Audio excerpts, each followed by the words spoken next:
నా బాధ, నా ఆవేదన ఒక్కటే, నా ఆలోచన ఒక్కటే. పరీక్షలు వాయిదాలు పెట్టినా కొద్దిగా ఆ పిల్లలు ఇంకో పని చేసుకోరు, ఇంకొక దానికి ప్రిపేర్ అవ్వరు. 65 రోజుల్లో 11,000 మంది టీచర్ల నియామకాలు చేపడితే 3 లక్షల మంది పరీక్షలు రాసింది. ఉద్యోగాలు ఇచ్చింది 11,000 మంది. మరి దాదాపుగా 2,89,000 మంది ప్రత్యామ్నాయం ఎత్తుకుంటారు. పరీక్ష అయిపోయి ఫలితాలు వస్తే ఇక మాకు ప్రభుత్వ టీచర్ ఉద్యోగానికి అవకాశం లేదు, మేము జీవితంలో ఇంకో ప్రయత్నం చేసుకోవాలి, ఇంకో పని చేసుకోవాలని ఆ దిశగా వాళ్ళు ఆలోచన చేసుకునే అవకాశం ఉంటుంది.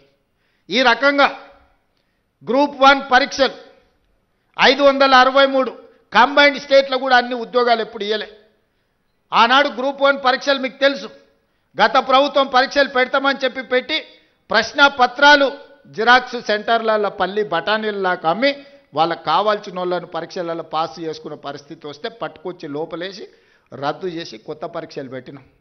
దాదాపు 5 లక్షల మంది ఈరోజు ఆ పరీక్షలకు ప్రిపేర్ అయినాం.